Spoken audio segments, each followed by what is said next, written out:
बिस्मिल्लाहिर्रहमानिर्रहीम। अस्सलाम वालेकुम दोस्तों, मैं हूं फ़हीम अब्बास और मैं आपको न्यूज़ कैफ़े में खुशामदीद कहता हूं। और मैं हूँ सहरा रज़ा। अस्सलाम वालेकुम, good morning and a very warm welcome. उम्मीद करते हैं कि आप लोग खैरियत से होंगे और अपनी दिन का आगाज़ अच्छी सोच के साथ कर रहे होंगे। जी दोस्तों, तो आज प्रोग्राम का आगाज़ करते हैं और प्रोग्राम के आगाज़ में आपको बताता चलूं कि आज फिर हम प्रोग्राम को दो हिस्सों में तकसीम कर चुके हैं। प्रोग्राम के पहले हिस्से में हम बात करेंगे एक बहुत ही अहम मौजू पे। इस मौजू का ताल्लुक़ जो है वो डायरेक्टली वो तकरीबन 3 करोड़ लोगों से है कि इलेक्ट्रिक की जानिब से एक दरख्वास्त दी गई है नेपरा को, जिसमें ये कहा गया है कि हम बिजली की कीमत जो है वो बढ़ाना चाहते हैं। खैर ये कोई बिल्कुल नई बात नहीं है। हर पाकिस्तानी के लिए और ख़ास तौर पे किसी भी कराची के रहायशी के लिए ये बिल्कुल भी नई बात नहीं है कि बिजली की कीमत बढ़ रही है और हम ये सुन रहे हैं। हमेशा जो ऐसा होता है, अभी बिजली की कीमत बढ़ेगी, कल पेट्रोल की बढ़ जाएगी, परसों गैस की बढ़ जाएगी, उसके साथ साथ कभी आटे की कीमत बढ़ जाएगी, कभी चीनी की कीमत बढ़ जाएगी। ओवरऑल जो महंगाई है उसने हमें चारों तरफ से घेरा हुआ है। हुकूमत कोशिश कर रही है कि किसी भी तरह महंगाई को कम किया जाए, मगर वो उसमें कुछ कामयाब होते हुए नज़र नहीं आ रही। और लोग भी डायरेक्टली अब तो इस तरह इल्ज़ाम लगा रहे हैं कि हुकूमत ही इस सारी महंगाई की ज़िम्मेदार है। ठीक है, हुकूमतों के ही सारे फ़ैसले होते हैं और अगर महंगाई हुकूमत नहीं कर रही तो कम से कम महंगाई को रोक सकती है हुकूमत, और भी बहुत सारे अच्छे फ़ैसले ज़रूर हुकूमत ले सकती है जिससे आवाम का फ़ायदा हो सके। खैर, कराची वालों पे ये जो बिजली का बम गिराया जा रहा है, इस हवाले से आज हमने अपने प्रोग्राम में बात करनी है कि आखिर ये क्यों ऐसा होता रहता है। इसी हवाले से हमारे साथ स्टूडियो में गेस्ट भी मौजूद हैं। हमारे साथ मौजूद हैं मोहम्मद अख्तर आराई साहब, जो कि तज़ियाकार हैं। अस्सलाम वालेकुम सर। वालेकुम अस्सलाम।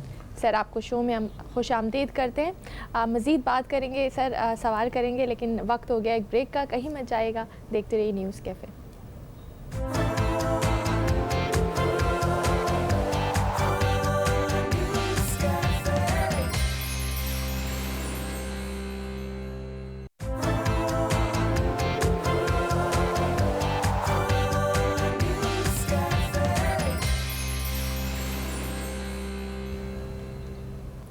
Welcome back. एक ब्रेक के बाद आपको न्यूज़ कैफ़े में खुशामदीद करते हैं।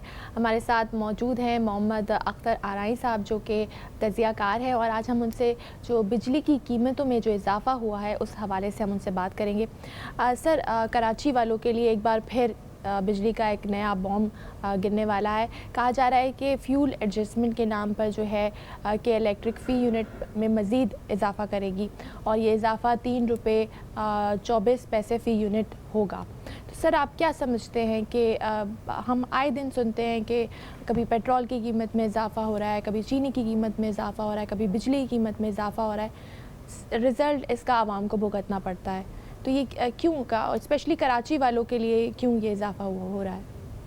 जब हमारे हुक्मरान सोते रहेंगे, हमारे वो तमाम डिपार्टमेंट जिनका काम है प्राइस को कंट्रोल करना, जिनका काम है कि फैसिलिटीज़ प्रोवाइड करना ताकि कॉस्ट को कट किया जा सके, तो उस मुल्क में क्या होगा।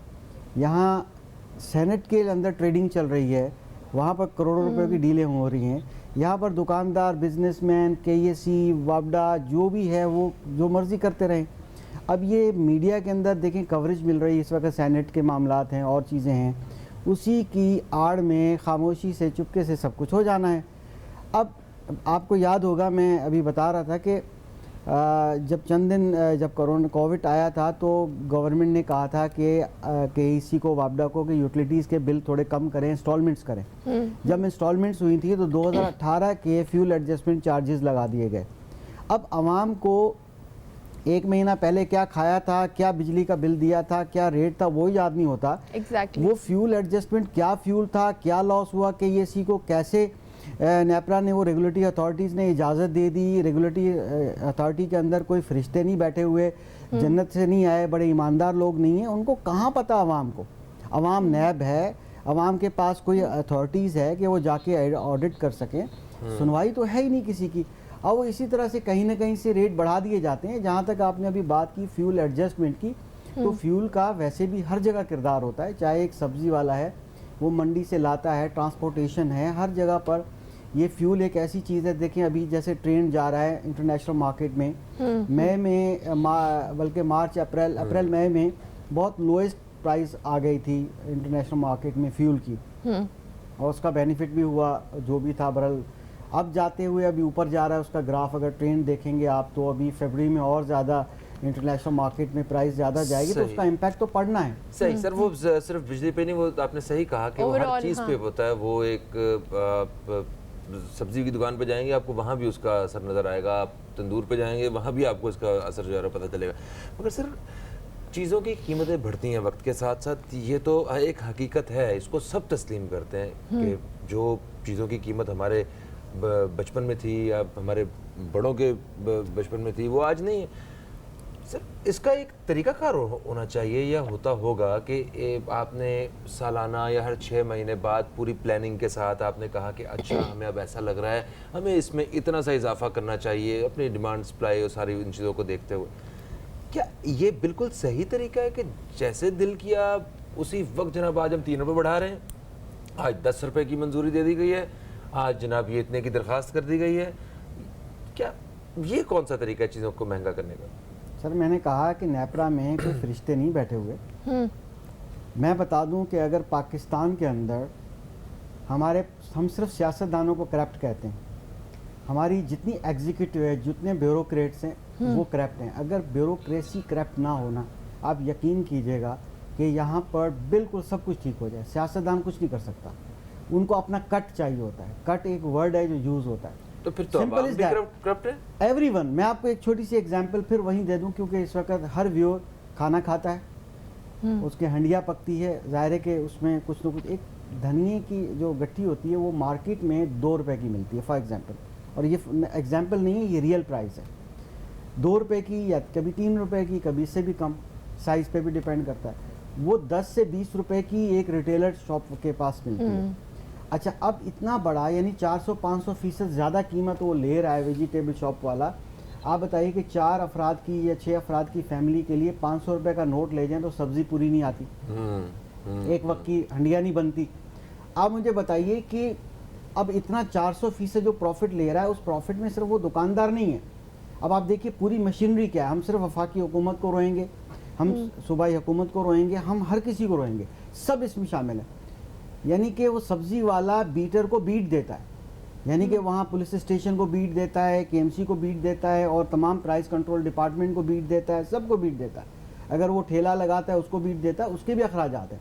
इसका मकसद क्या है कि क्या गवर्नमेंट की तमाम तर मशीनरी, चाहे वो फेडरल से लेके लोकल अथॉरिटीज़ तक, क्या प्राइस कम करने में ताउन कर रही है, प्राइस बढ़ाने? वो कहते प्राइस जितनी मर्जी करो, हमारा हिस्सा दो हमें, साढ़ा हिस्सा सानू वो बचाओ। कोई 100 लेके जा रहा है, कोई 200 रुपये पर डे लेके जा रहा है, कोई कुछ। अब मुझे बताइए कि वो रिटेलर तो फिर अपॉर्चुनिस्ट होगा, वो तो प्रॉफिट मेकिंग करेगा। यानी कि सर जिसको जहां मौका मिल रहा है वो अपनी मनमानी कर रहा है। आपकी उस बात का जवाब है, जब ऐसा माहौल हो कि साडा की जी लूटो। अब वो लूट कौन रहा है? गरीब आदमी। आप 500 का नोट ले जाए, मैं नहीं समझता कि आपको सही सब्जी का एक हंडिया का सामान पूरा मिल जाए। तो ये जब हाल हमारे मुल्क में होगा तो गवर्नमेंट का कहाँ रोल करेगी? अब सिंध गवर्नमेंट की एग्जांपल ले लें, पंजाब की ले लें, किसी सूबाई, उनका प्राइस कंट्रोल डिपार्टमेंट होता है, सैलरियाँ खाते हैं, पेपर वर्क होता है, उनको पता है ये वेइंग स्केल भी इंस्पेक्शन होती है इनकी कि नाप तोल में ठीक होना चाहिए। सर ऐसे ही है, दूध की कीमत जो है वो सरकारी उसके नरख कुछ और होते हैं, हर चीज़ के सरकारी नरख कुछ और होते हैं, और जिस कीमत पे बिक्री होती है वो कुछ और ही होती है। एक वक्फे का वक्त है जी, वक्फे के बाद आपकी खिदमत में आते हैं, मजीद बात करते हैं इसी हवाले से। कहीं मत चाहिए, अब तक देखते रहिए न्यूज़ कैफे, देखते रहिए।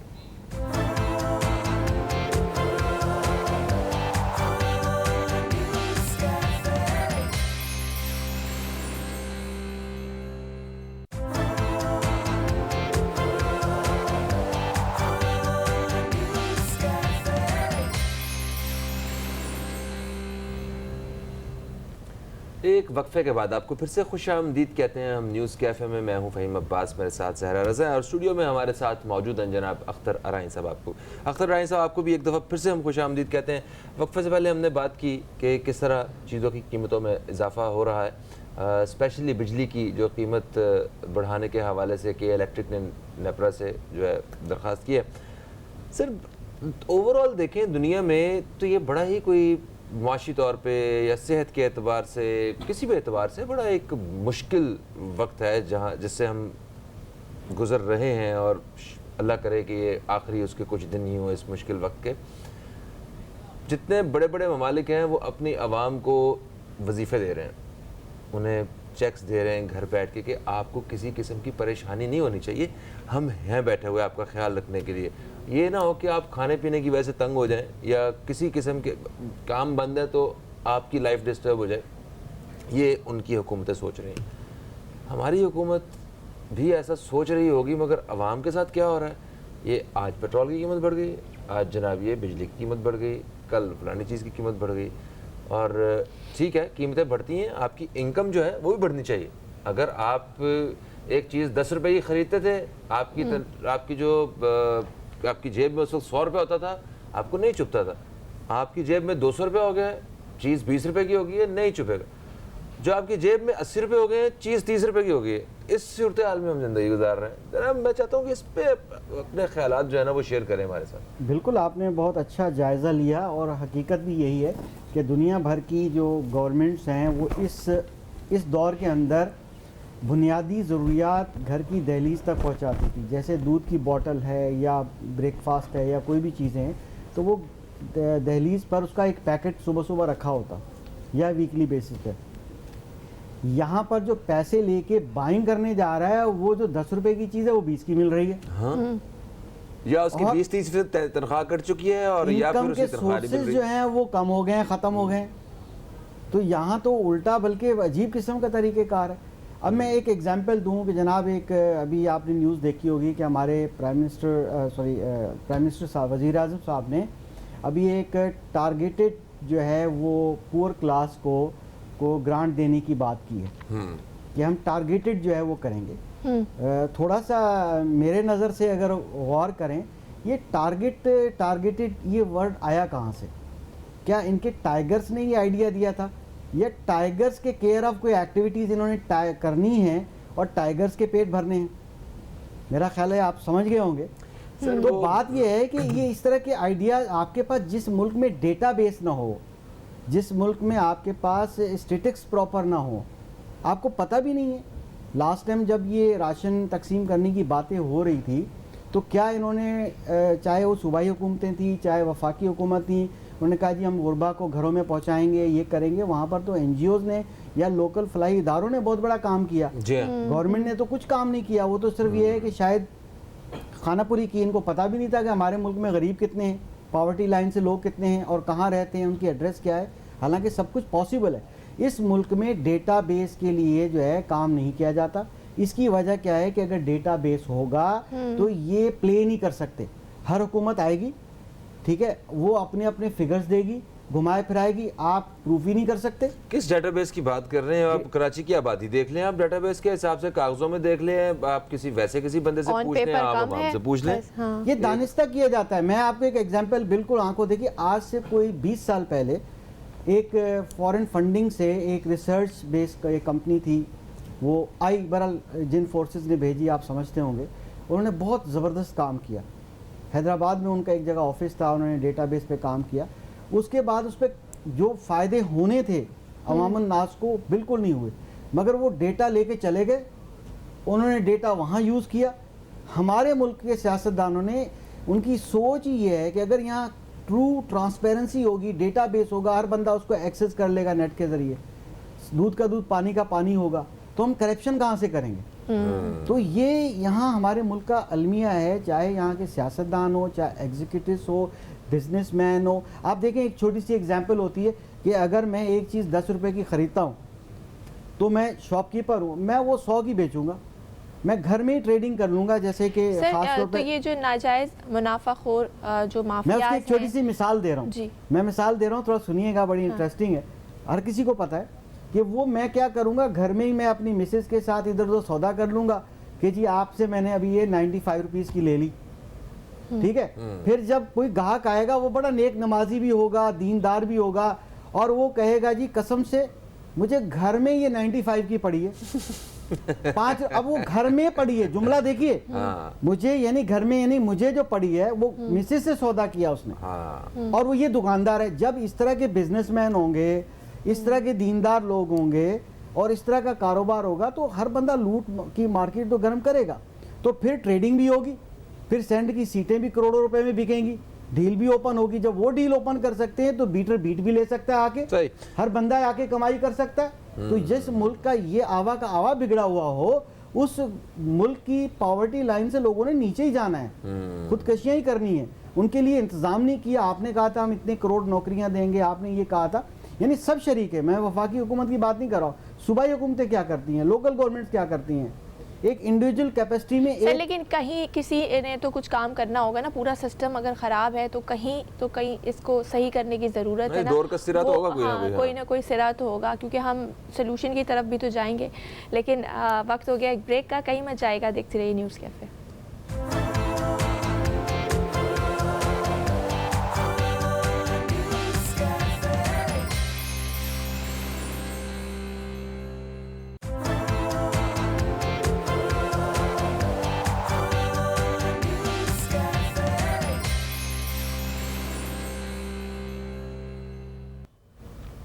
Welcome back. एक ब्रेक के बाद आपको न्यूज़ कैफ़े में खुशामदीद करते हैं। मैं हूं ज़हरा रज़ा और मेरे साथ मौजूद हैं फ़हीम अब्बास, और स्टूडियो में हमारे साथ मौजूद हैं मोहम्मद अख्तर आराई साहब, जो कि तज़कियाकार हैं।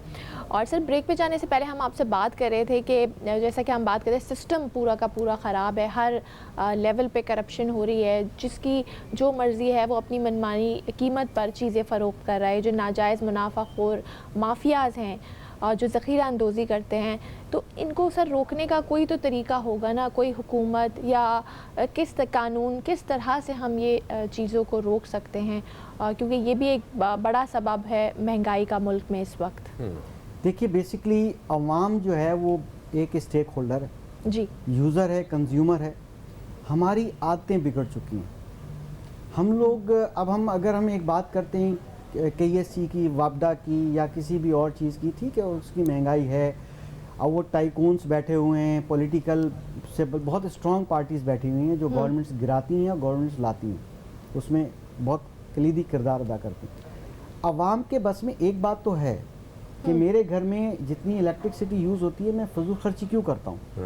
मुझे एक एनर्जी सेवर बंद करके रखना चाहिए। अगर डे में भी चल रहा है, फजूल खर्ची है, बच्चों को तरबियत नहीं दी जा रही है। जापान जैसे मुल्क में वहाँ पर हर चीज़ का एहसास होता है। दुनिया में ऐसे बड़े ममालिक है जहाँ पर एक अगर चावल के 4 दाने भी प्लेट में छोड़ दें फूड, तो वहाँ पर बाकायदा उसका एक्शन हो जाता है उस रेस्टोरेंट के अंदर। जब हमारे मुल्क के अंदर आवाम को इस बात का एहसास नहीं है, वो ख़ुद सेविंग नहीं करना चाहते। अगर वो ठीक है, वो महंगी करेगी, हम कोशिश कर सकते हैं, मगर आवाम के ये बस में तो है कि कफ़ायत शारी करें। हमारे दीन में भी है, हम कफ़ायशारी नहीं करते हैं, हमारी अपनी आदतें बिगड़ी हुई हैं, हमारे बच्चों की आदतें बिगड़ी हुई हैं। बात यह है कि हमें ख़ुद ख्याल करना चाहिए। अगर चीनी महंगी होती है, आप चीनी खाना कम कर दें, आप किसी और चीज़ अल्टरनेट से कर दें। दूध महंगा हो रहा है, आप थोड़ा सा कम पी लें या कुछ और अल्टरनेट कर लें। यहाँ पर ये हाल है कि हम तमाम ही उसके बराबर के शरीक हैं, टॉप टू बॉटम। कुछ ऐसी बेसिक नीड्स है ना, ज़रूरियात, जो कि वो की जा सकती हैं। देखिए, आप सही फरमाया, की जा सकती है। देखिए, जब ज़ख़ीरा अंदोज़ों का जब ज़ख़ीरा पड़ा गल जाएगा या वो महंगे दामों में नहीं बिकेगा, हम क्या करते हैं, अगर कोई चीज़ महंगी हो जाती है ना, तो हम 1 किलो की रिक्वायरमेंट है ना हमारे 1 महीने की, हम जाएंगे 2 स्टोर पे नहीं मिली, तीसरे स्टोर पे जाएंगे 5 किलो लेके आ जाएंगे। सही है सर। देखिए, अगर इन इदारों को या ये चीज़ें जिन्होंने महंगी करनी है, अगर इनको रोका नहीं जाएगा तो ये कभी नहीं खुद ब खुद रुकेंगे, ये चीज़ महंगी करती रहेंगी। ईरान में अंडों की कीमत में इजाफा होता है, ठीक है, तो वो जो पार्टी इक़्तिदार में नहीं होती वो आवाम को लेके बाहर आ जाती है और टेंशन पड़ जाती है सबको। हमारे यहाँ भी जो पार्टियाँ इक़्तिदार में नहीं हैं वो बाहर ज़रूर निकली हुई हैं, मगर महंगाई उनका पहला मुद्दा नहीं है, प्रायोरिटी नहीं है। उनकी तरजीह महंगाई नहीं है, वो उनकी तरजीहात और हैं सबकी। महंगाई का जिक्र ज़रूर करते हैं, सिर्फ तनकीद बराए तनकीद, तनकीद बराए तनकीद। क्या ऐसे भी कोई बात चलती है? कोई मतलब मुल्क जो हैं वो तरक्की की तरफ आते हैं, अवाम का भी एक बड़ा बेहतरीन किरदार होना चाहिए इसमें। आपने एक किरदार तो ये बताया कि हमें जो है ना वो फजूल खर्ची नहीं करनी चाहिए, मगर उसके अलावा भी तो कोई एक रोल है इनका कि आवाज़ उठाएं, जो गलत है गलत को गलत कहें। अगर आपका बंदा है, आपका कोई अपने किसी जिस पार्टी को आप पसंद करते हैं उसने भी गलत किया है तो आप गलत कहें। देखिए, एक उम्मीद की किरण इस बार 2.5 साल पहले नज़र आई थी, आवाम निकली थी, मगर यहाँ तो जब सिस्टम ही पूरा ऐसा है, कौन सा पॉलिटिकल ऐसा पार्टी है, अब किसी से भी कोई उम्मीद नहीं है। इसी वजह से आवाम मायूस भी होती है। तो वरना जैसे आपने अंडों की एग्जांपल दी, बिल्कुल ठीक है। अब यहाँ स्लोगन के तौर पे तो ये पॉलिटिकल पार्टीज़ करती हैं, वो तमाम लोग जो पहले दस्तो गिरेबान थे, अब वो सारे बैठ के मसाके जमहूरियत और पीडीएम बना ली और ये कर लिया वो कर लिया। कल को ये इमरान खान भी इनका हिस्सा होंगे अगर कोई और पार्टी आई। तो जिस मुल्क में सियासतदान ऐसे हों उसमें तो नस्लें तबाह हो जाएंगी, एक नस्ल अगली नस्ल आके चेंज लाएगी, नहीं वो भी नहीं ला सकती। इसी वजह से हमें अपना ख्याल खुद करना है। देखें, तब्दीली फ़र्द वाहिद से शुरू होती है। अगर मैंने एक बैड हैबिट ख़त्म करनी है या एक चीज़ ऐसी करनी है तो मैं स्टार्ट करूँगा। वो तो खुद से करेंगे या ऐसा नहीं है कि जनाब सारे चेंज करेंगे तो मैं भी चेंज हो जाऊंगा? अब गवर्नमेंट की मैं बताऊं कि इनकी कभी भी तरजीहात नहीं होती। अच्छा। अब तालीम का मामला देखें कि तालीम की वहाँ फीस 5% ही बढ़ाई जाती, ठीक है, बढ़ाने की इजाज़त नहीं होती। बोर्ड ने एग्ज़ाम ने लिए, पैसे हैं, अब लूट मार मची हुई है बोर्ड के अंदर। बात यह है कि खाने पीने से लेके एजुकेशन, सेहत, देखें आप हॉस्पिटल में लूट मार मची हुई है। सर बिल्कुल ऐसा है। अल्लाह ताला हमारे हालात पे रहम फरमाए। थैंक यू सो मच, आप तशरीफ़ लाए दोस्तों हमारे प्रोग्राम में। इस वक्त एक वक्फे का वक्त हो चुका है। वक्फे के बाद जब वापस आएंगे तो एक और बहुत ही खास मौजूद पर बात करेंगे। हमारे साथ एक और मेहमान मौजूद होंगे। कहीं मत जाइए, अब तक देखते रहिए न्यूज़ कैफ़े, देखते रहिए।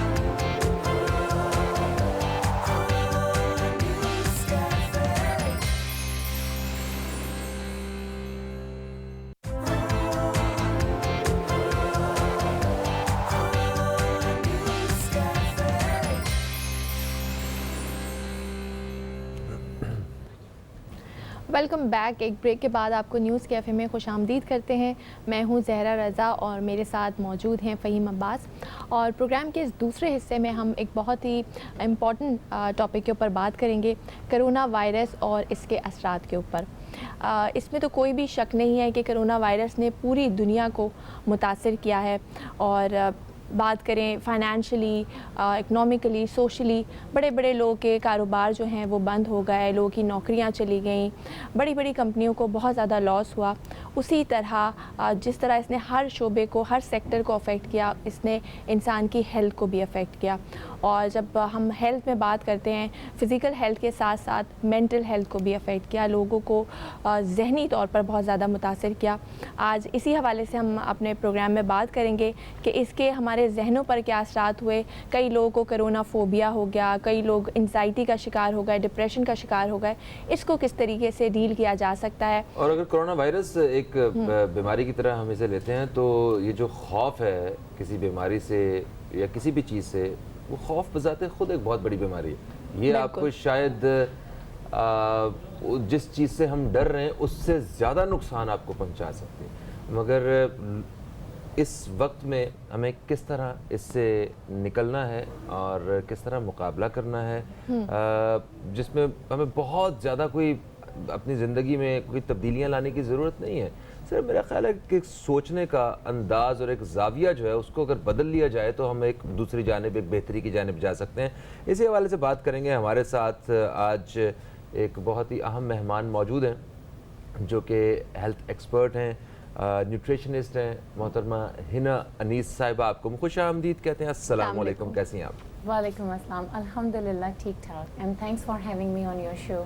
आपका शुक्रिया, आप सुबह सुबह आ गई हैं, तशरीफ़ लाई हैं आप, और हमारे जो नाजरीन हैं उनके लिए आज आपने एक बड़े ज़बरदस्त किस्म के जो है वो क्या कह सकते हैं उन्हें, मुफीद मशवरे जो है ना वो आज आपने एग्जैक्टली सजेशंस। हाँ ठीक है, ओके। तो ये बताइए कि ये कोविड का ये जो सारा दौर है, इसमें किसी, जिस तरह ज़हरा बता रही थी कि हर एक को किसी न किसी तरह नुकसान पहुंचाया गया है।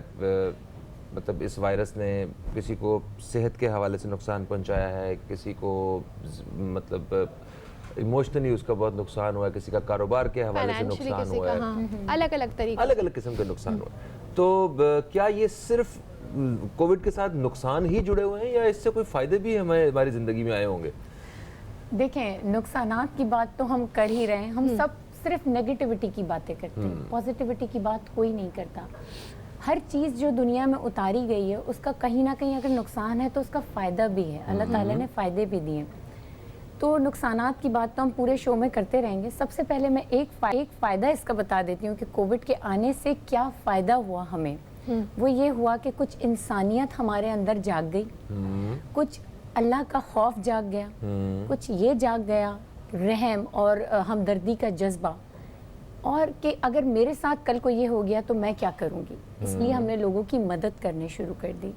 तो ये जो मदद करने का जज्बा, इकट्ठा होने का जज्बा, ये जो जागा, मेरे ख्याल में ये बहुत अच्छा था। खांसने छींकने के आदाब आ गए हमें, बिल्कुल आ गए। अभी अजीब नए नए तरीके। पहले हम सिर्फ कहते हैं कि यार देखें ये नई नस्ल जो है ना अस्सलाम वालेकुम नहीं कह रही, हाय हेलो कर रही है। तो अभी तो उससे भी अस्सलाम वालेकुम जो करते थे वो भी नहीं करते, वो भी कोई ऐसे कर रहा है, कोई ऐसे कर रहा है, कोई ऐसे कर रहा है, कोई ऐसे कर रहा है, कोई घुटना मार रहा है, कोई कुछ। और बेसिकली वो बच्चे बड़े सब हाथ धोना सीख गए। हाँ बिल्कुल, सफाई निस्फ़े ईमान है। सफाई निस्फ़े ईमान है। हाँ। अब नुकसानात की अब जहाँ तक बात करते हैं तो देखिए अल्टीमेटली नुकसानात तो काफ़ी हुए हैं, फाइनेंशियली भी बहुत हुए हैं। बहुत सारे हमारी कंपनीज हैं इतनी जो बंद हो गई। अब जो उसका लेबर था, किसी कंपनी में 100, 200, 500 लेबर था, वो सब जॉबलेस हो गया। ये नुकसानात तो वाकई हैं। लेकिन इसको रिकवर कैसे किया गया? हमने आपने एक दूसरे की मदद करके, उस टाइम को एक दूसरे को शेयर करके, दुख दर्द बांट के हमने उसको रिकवर किया। जहाँ तक रही कि मेंटल हेल्थ बहुत डिस्टर्ब हुई। अभी जिस तरह बात कर रहे थे फ़हीम कि एक खौफ का रुझान आ गया, लोगों ने इतनी मिस इन्फॉर्मेशन भी फैलाई विदाउट एनी एविडेंस। इस चीज़ को मैं कहती हूँ कि एक तरफ फेयर है, एक तरफ फैक्टर है और एक तरफ इंफॉर्मेशन है। इसका हमने जूस बना के रोज़ पिया। रोज़ जो मुझे मिल रहा था मैं आपको SMS कर रही थी, ये अपनी फ्रेंड को कर रही थी। इतने SMS आ रहे थे कि बगैर ये देखे कि ये मालूमात जो है सही है गलत है। और हम आगे पहुंचा रहे थे हमारी आवाम। मेरे पास रोज़ एक मैसेज आता कि मैम ये देखिए ये रेमेडी ठीक है। इवन मेरे घर वालों ने, वो इतना खौफजदा हो गए थे मेरे घर में रहते हुए, मुझे बता रहे हैं प्याज खानी है, आज लहसुन खाना है, आज ये दवाई खानी है। कब प्लीज़, इतने घर में चीज़ें आ रही हैं, लोग इतने पागल हुए हुए। लिटरली मुझे वीडियोस आ रही हैं, है ना, ये कर लिया, ये देखिए ये ठीक है। फिर मैंने कहा स्टॉप हियर। कोई कह रहा है इतने पत्ते इस तरीके से पी लो। मैं कहती हूँ भाई आप उसके साइड इफ़ेक्ट्स तो देखें। सिंध में एक साहब कह रहे हैं कि टिंड करवा लें तो आप कोरोना नहीं होता आपको, तो वो पूरा गांव गंजा हुआ था। तो अब मतलब अलग अलग तरह की मिथ्स। बैनर लगाए हुए हैं कि 200 रुपए में शिया इलाज कोरोना वायरस का। मतलब WHO वाले पागल हो गए होंगे कि मैं कितने आ गए, क्या हो गए। वक्फा है जनाब। एक वक्फे के बाद आपकी खिदमत में दोबारा हाजिर होते हैं। कहीं मत जाइए, अब तक देखते रहिए न्यूज़ कैफे, देखते रहिए।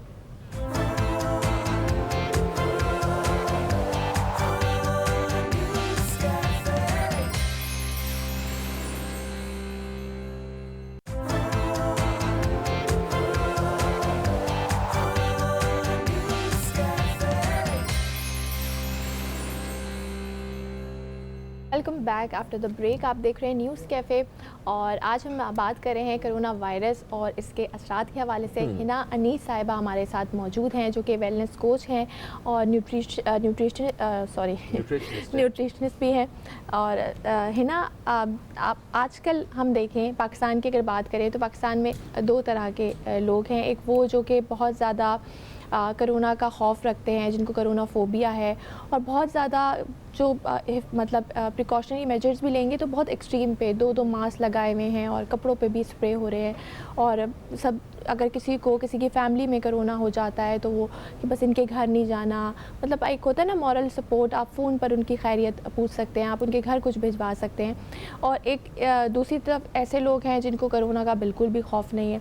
तो हम दोनों लोगों पे बात करेंगे। पहले वो मैं जा रही हूँ जो कि बहुत ही एक्सट्रीमिस्ट हो गए हैं कोरोना को लेकर, उनके हवाले से बताइए आप। देखें, जब भी कौमों पे कोई भी मुसीबतें आती हैं तो उसको बर्दाश्त करने का हौसला भी अल्लाह ताला उन्हें दे देता है। हाँ। लेकिन बात वही है कि नफ़रत करना, लोगों से ना मिलना, या जिसको कोरोना हो जाए उसको एक अछूत की तरह अलग कर देना भी उसको मेंटल डिसऑर्डर में ले आता है। मेरे पास ये बहुत फ़ोन आए कि घर में मेरी फ्रेंड है, मेरी बहन, इवन मेरी सिस्टर को कोरोना हुआ उसके बाद शी वाज लाइक कि वो एक दिन के लिए वो खुद भी मेंटल ट्रॉमा में चली गई कि अब तो मैं ऐसी हो गई, मेरी फैमिली के लिए, मेरे बच्चे हैं, मेरा हस्बैंड है, इन सब का क्या होगा, छोटे बच्चे हैं। मैंने उसे गाइड किया कि देखो एक बीमारी आपको हुई है, इंशाल्लाह ताला ये ठीक हो जाएगी, रिकवर हो जाएगा। थोड़े से सेफ्टी मेजर्स हैं कि आपने किस तरह करना है। कोरोना अछूत इस तरीके से नहीं कि अब मैं ये सोफे पे बैठ गई और मेरी बॉडी से निकल आया corona, no, until and unless कि जो मेरे वेपर्स हैं जो मेरी बॉडी से बाहर आ रहे हैं उसको मेरे हैंड ने टच किया और वो टच हुआ हुआ हिस्सा मेरे सोफे पे, मेरे ग्लास पे कहीं लगा तो वहाँ से वो स्प्रेड है। इसका बड़ा आसान सा हल मैंने उन्हें बताया कि देखिए आपको अपनी क्लीनिंग का एहसास अपना ख्याल रखना है कि आपने अगर किसी चीज़ को छुआ है तो उसको धो के दोबारा रख दें, क्योंकि कोरोना के जर्म्स पे जैसे ही वाटर और सोप आएगा वो वहाँ डेड हो जाएंगे। सही है। आपने पूरे घर को इस तरह नहीं करना कि वो पागल हो जाए। आपने इतनी केयर करनी है खुद कि आपको छींक आ रही है, आपके कोई स्लाइवा या इस तरीके से बाहर आ रहा है, आपने उसको बिल्कुल अलग करके उसको डिस्कार्ड करना। ठीक है, तो एक तो दो मुख्तलिफ किस्म के रवैये हैं जिनका जिक्र कर रही थी सहरा भी। एक वो है जो बहुत ज़्यादा फिक्रमंद है, उन्होंने तो दरवाजे को हाथ भी नहीं लगा रहे, वो ऐसे कोई चीज़ पकड़ के दरवाज़ा खोला, पीछे बैठ के किसी से कोई मतलब वो परेशान है, वो खौफ में बेचारे खाली नजर से भी मर जाएंगे वो कि कोरोना वायरस हो गया। और एक वो है जिनको कोई फिक्र नहीं करते वाकई कोरोना है या ये मीडिया पे ऐसे ही शोर है, ये भी हम सुनते हैं। जी जी, अब बताइए जी। सबसे पहले तो उन लोगों की बात करते हैं जिनको कोरोना फोबिया हो गया है, जो कि कोरोना ऐसा लग रहा है कि आएगा और इन्हें शूट कर देगा। ऐसा बिल्कुल भी नहीं है। वही बात है कि सेफ्टी मेजर्स सबने करनी है, सैनिटाइजर सबके पास है। कोरोना अब कैसे जाएगा? अगर मेरे हाथ में इस वक्त कोरोना का जर्म है भी ना, मैं उन सब सुनने और देखने वालों को बता देती हूँ, ये अगर मैंने किसी कोरोना वाले को हाथ भी लगा लिया, ये जर्म यहाँ से अंदर नहीं गया, यहाँ से अंदर नहीं गया, ये जर्म जाएगा मेरे मुंह और नाक से। सिंपल है, इतना खौफ ना करें, अपने हाथ को धो लें कोई भी चीज़ मुंह के अंदर डालने से पहले या आँख में या नाक में लगाने से पहले। अब वो जो लोग हैं जिनको भाई कुछ है ही नहीं है या मीडिया ने बात फैलाई हुई है, देखें है, आपको इतना भी लीस्ट बॉदर नहीं होना कि जाके खुद कह रहे हैं खुदकुशी कर रहे हैं, ऐसा भी नहीं करना ना। बैलेंस रखना है, बैलेंस रखेंगे तो बहुत ही आपकी फेवर में आ जाएंगी सारी चीज़ें। आप इम्बैलेंस हो जाएंगे, आप ओवर या तो एग्जॉस्ट हो रहे हैं या लीस्ट बॉदर हो रहे हैं, ऐसा नहीं करना हमें। सही सही। अच्छा, डाइट के हवाले से हम बात कर लेते हैं कि लाइफस्टाइल किस तरह से हम क्या मॉडिफाई करें कि अगर खुदा न खास्ता किसी को कोरोना हो भी जाए तो उस दौरान वो क्या मेडिटेशन करे या क्या एक्सरसाइजेस करे या क्या डाइट ले जिससे वो जल्दी रिकवर हो जाए, इस हवाले से हमें बताएं। देखिए डाइट मैं आपको एक ऐसी बताती हूँ कि इतनी मैजिकल डाइट है, इतना अच्छा रिकवर होगा। मेरी अपनी फैमिली में लोगों को हुआ और उन्होंने बहुत जल्दी इसको रिकवर कर लिया। सबसे बड़ी बात है कि हम जब कोरोना हो जाता है या हमें कोई भी XYZ बीमारी हो जाती है, हम ये कहते हैं कि हेल्दी फूड लें, आउटसाइड फूड ले लेते हैं जिसको हम लाइट फूड कहते हैं, वो नहीं होना चाहिए। डाइट ऐसी होनी चाहिए फ्रूट्स और हिना, हम डाइट का यहीं से कंटिन्यू करेंगे, ब्रेक का वक्त हो गया।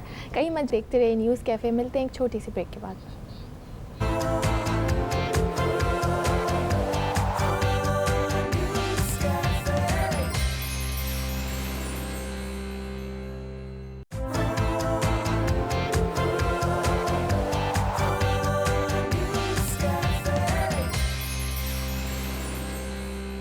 आपको फिर से न्यूज़ कैफ़े में खुशामदीद करते हैं। हमारे साथ मौजूद हैं हिना अनीस जो कि हेल्थ एक्सपर्ट हैं और फिटनेस कोच भी हैं, और हम इनसे ब्रेक पे जाने से पहले बात कर रहे थे कि डाइट के हवाले से अगर खुदा न खास्ता किसी को कोरोना हो जाए तो उस दौरान उसको क्या लाइफस्टाइल अपनाना चाहिए।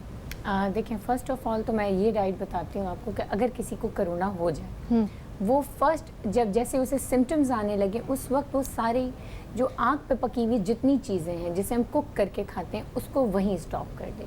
और क्या माइक्रोवेव वाली चीज़ें इस्तेमाल शुरू करें? नहीं बिल्कुल भी नहीं। क्या खाएं? फ्रेश फ्रूट्स, फ्रेश वेजिटेबल्स और उन दोनों के जूसेस पिए, सैलड्स खाएं। इससे ये होगा कि मिनरल्स और विटामिन्स उनकी बॉडी में इतने जाएंगे, सारे फाइटोन्यूट्रिएंट्स चले जाएंगे कि बॉडी में इम्यूनिटी बहुत अच्छी डेवलप हो जाएगी, तो फाइट बहुत अच्छा कर सकते। अच्छा, क्योंकि प्रोग्राम के ये आखिरी लम्हात हैं तो मैं आपसे एक बहुत अहम जो है ना सवाल के हवाले से पूछना चाहूँगा। जैसा कि हमने आगाज़ में ये बात की कि लोगों को मुख्तलिफ़ किस्म के नुकसानात का सामना करना पड़ा है इस वायरस की वजह से, तो मुआशी तौर पे भी बहुत सारे लोग ऐसे हैं और ख़ास तौर पर पाकिस्तान में जो अपनी पूरी ज़िंदगी का वर्स्ट टाइम देख रहे हैं, मतलब उन्होंने कभी इतनी गुर्बत या इतने बुरे हालात नहीं देखे हैं जो इस वक्त देख रहे हैं। उन लोगों के लिए क्या पैगाम है, क्योंकि बहुत सारे लोगों की जॉब भी चली गई है और उनको पूरे जहाँ जिस टाइप की वो नौकरी करते थे वो ख़त्म ही हो गई है। बिल्कुल। तो देखिए ये जो माशी बहरान है ये सिर्फ पाकिस्तान में नहीं आया, पूरी दुनिया में आया है। सबसे पहले तो हमें ये समझना है कि मैं अकेली नहीं हूँ, आप अकेले नहीं हैं, हम सब एक ही जगह आके खड़े हुए। ठीक है, किसी की मुसीबतें बहुत ज़्यादा हैं, किसी की कम है, किसी की नज़र आ रही है और किसी की नज़र आ ही नहीं रही है। नेचर ऑफ जॉब अब हमने चेंज करना है। जैसे वर्क हम बाहर जाके करते थे, नाउ वर्क फ्रॉम होम। ये स्ट्रेटजीज लेनी है, अपने आप को काम डाउन करना है। बहुत सी हमारी अंदर ऐसी छुपी हुई सलाहियतें होती हैं जिन्हें हमें उस वक्त अंदाज़ा नहीं होता जब हम एक पर्टिकुलर जॉब पे जा रहे होते हैं। ये वो वक्त आया है कि अपने अंदर से फिगर आउट करें कि मैं किस चीज़ के लिए अच्छा हूँ, कौन सी मुझ में ऐसी खुसूसियत है जिसे मैं इस वक्त कर सकता हूँ। मे बी कोई आपका ऐसा स्टडी का पार्ट रह गया हो कि आप इस वक्त अपनी वो स्टडीज़ कंप्लीट कर लें। मे बी बहुत सारी ऐसी चीज़ें जो आप अपने अंदर से डिस्कवर कर सकते हैं। Think about yourself. Great, thank you so much Hina Anees, आप तशरीफ़ लाई और आपसे आज हमने बहुत सारी मुफीद बातें जानी हैं और उम्मीद करते हैं कि आइंदा भी आपसे हम इसी तरह जो है ना मुफीद मशवरे लेते रहेंगे। बहुत शुक्रिया आपका। दोस्तों आपका भी बेहद शुक्रिया, आपने हमें 2 घंटे बर्दाश्त किया। अभी वक्त है आपसे इजाज़त लेने का। इंशाअल्लाह आप दोस्तों से कल फिर मुलाकात होगी। कल तक के लिए खुदा हाफिज़। पाकिस्तान जिंदाबाद।